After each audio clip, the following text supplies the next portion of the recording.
Bonjour à tous, bienvenue sur VTV pour l'émission Une parole pour vous. Je voudrais rapidement partager avec vous une pensée que le Seigneur me met aujourd'hui en ce qui concerne la foi que nous disons avoir en Dieu.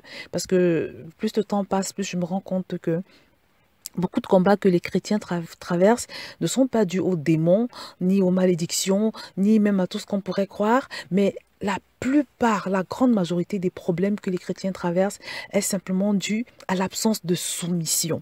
Vous savez, je vous ai déjà parlé de ce verset qui nous dit, vous dites que vous croyez, oui, les démons aussi croient et ils tremblent. Certaines personnes ont l'habitude de dire que oui, nous croyons tous en Dieu, tout le monde croit en Dieu, de toutes les façons tout le monde croit en Dieu.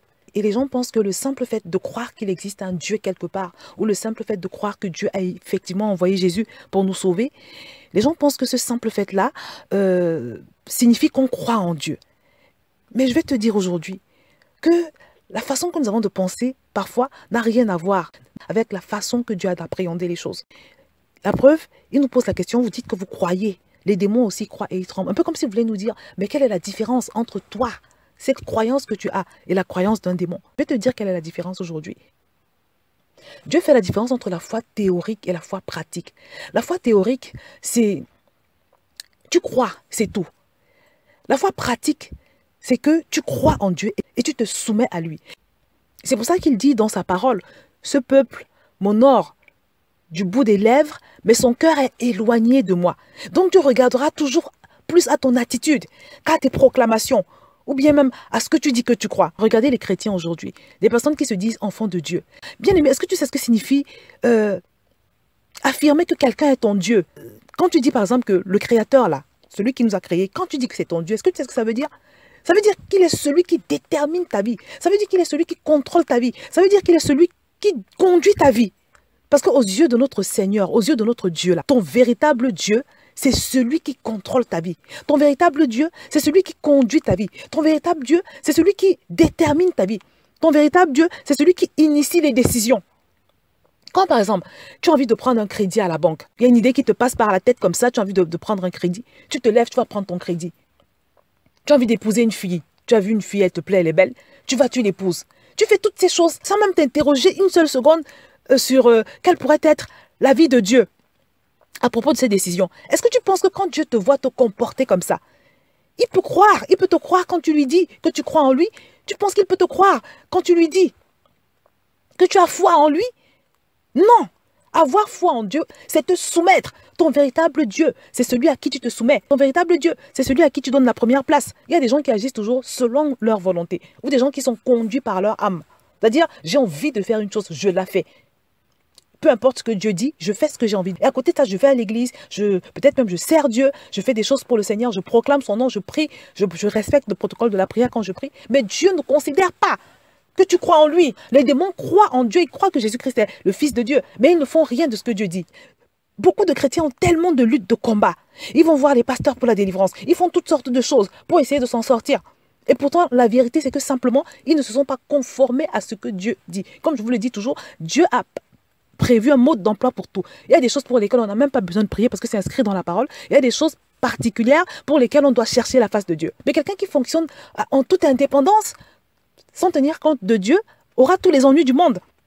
Il y a tellement de divorces aujourd'hui. Est-ce que vous savez que, même dans le mariage là, la principale cause du mariage, c'est l'indépendance du couple vis-à-vis de Dieu. C'est que ce couple n'a pas mis Jésus au centre. C'est que ce couple n'a pas considéré la notice que Dieu a fournie. Ce couple n'a pas tenu compte de ce que Dieu prescrit pour le mariage. C'est la principale cause des séparations entre chrétiens et même entre non-chrétiens. Parce que si vous laissez le Saint-Esprit arbitrer votre mariage, si c'est la loi de Dieu qui détermine vos décisions et vos choix, vous allez encore vous disputer comment? Vous n'allez plus vous disputer. Parce que tout est déjà prévu. Vous savez sur quoi vous naviguez.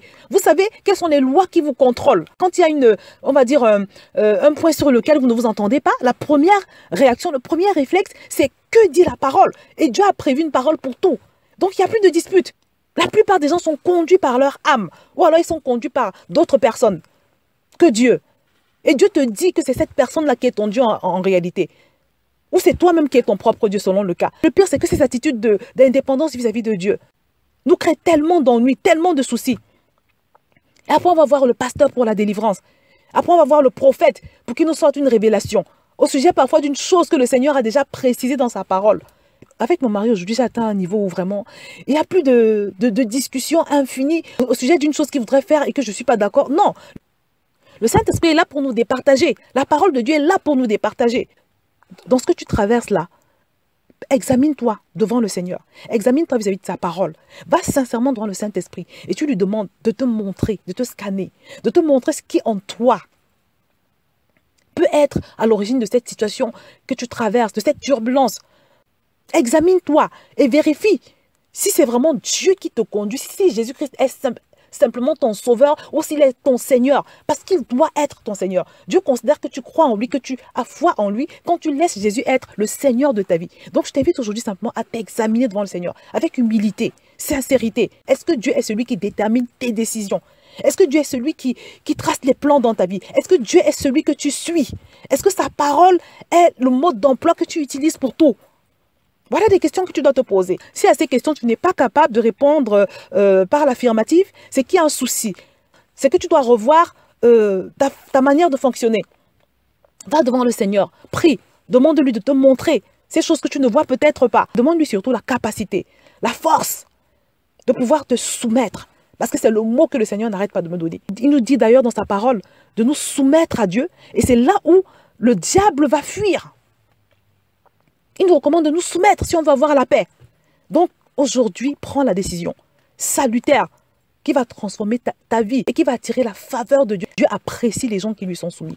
Sur ma page Facebook la semaine dernière, j'ai posté un statut où j'expliquais que je priais pour une sœur en Christ qui est bloquée. Parce qu'il y a quelques gens comme ça qui sont bloqués autour de moi et pourtant je les vois être vraiment à fond dans le Seigneur. Ils connaissent bien le Seigneur, ils connaissent la parole, ils avancent avec Dieu.